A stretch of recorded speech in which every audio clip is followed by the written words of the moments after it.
Guys, welcome to Saiti Revanth YouTube channel. ఇవాళ recipe వచ్చేసి ఉసిరికాయ పులిహోర అండి. మనం చాలా పులిహోరలు చూసే ఉంటాము, బట్ ఇది డిఫరెంట్ గా మా అత్తమ్మ గారి రెసిపీ. సో మీకు కూడా ఒకసారి చూపిద్దామని చేస్తున్నాను వీడియో. సో ఓకే, ప్రాసెస్ లోకి వెళ్ళిపోదామా. ముందుగా ఉసిరికాయలు తీసుకున్నానండి నేను.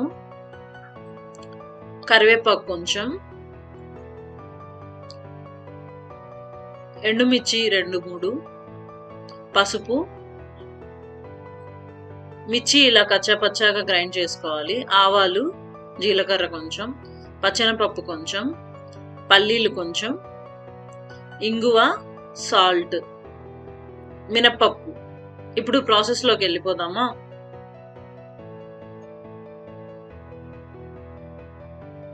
ముందుగా ఒక కడాయి తీసుకొని దాంట్లో ఆయిల్ వేసుకోవాలి. దాని తర్వాత ఆవాలు వేసుకోవాలి.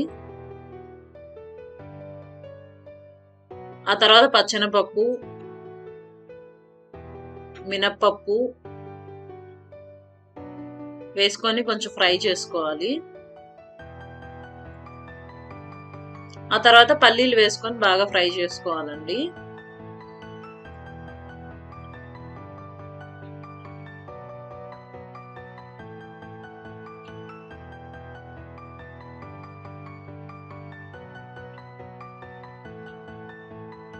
అవి కొంచెం ఫ్రై అయ్యాక ఎండుమిర్చి వేసుకోవాలి.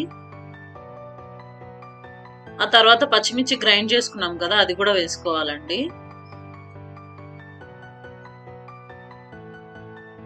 కరివేపాకు కొంచెం వేసుకోవాలి. ఇంగువ కూడా కొంచెం వేసుకోవాలండి టేస్ట్ కోసం.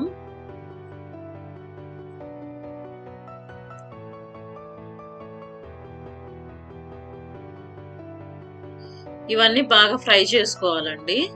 ఆ తర్వాత పసుపు కొంచెం వేసుకుందాం.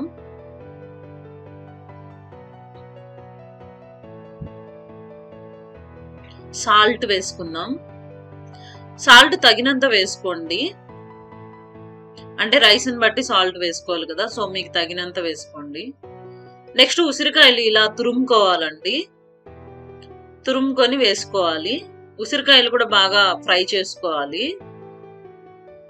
ఇలా తురిమింది వేసేసుకొని మొత్తంలో బాగా ఫ్రై చేసుకోవాలండి.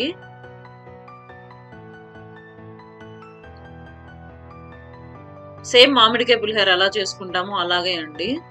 చూసారు కదా, బాగా ఫ్రై అయింది.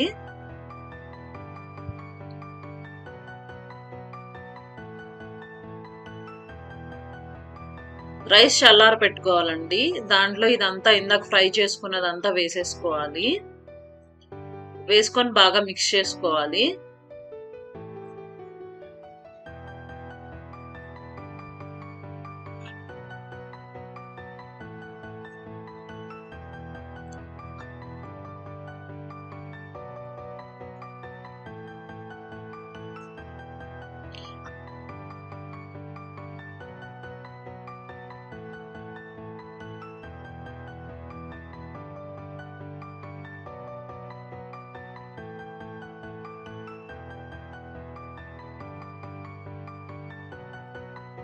మా అత్తమ్మకి చేత్తో అలవాటు అండి. సో చేత్తో కలిపితేనే బాగుంటది కదా, అందుకని అలా చేత్తో బాగా కలిపేస్తున్నారు.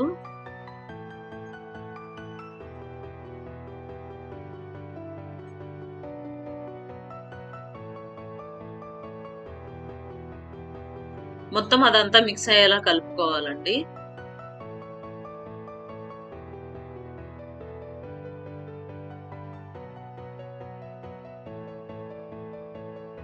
కొన్ని ఉసిరికాయలు వగరుగా ఉంటాయి కదండి, సో మేము తీసుకున్న ఉసిరికాయలు కూడా కొంచెం వగరుగా ఉన్నాయి, అందుకని లైట్ గా కొంచెం నిమ్మకాయ పిండుతున్నాము.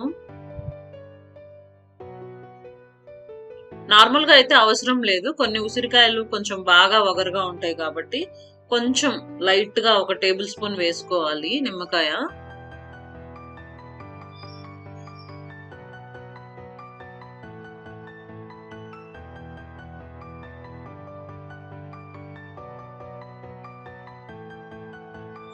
సో ఇంతే అండి ఉసిరికాయ పులిహోర. చూసారు కదా ఎంత బాగుందో. మీరు ట్రై చేసి కామెంట్ బాక్స్ లో ఎలా వచ్చిందో నాకు కామెంట్ చేసి చెప్పండి. ఇలాంటి మోర్ వీడియోస్ కోసం సాయితి రేవంత్ యూట్యూబ్ ఛానల్ ని సబ్స్క్రైబ్ చేసుకోండి.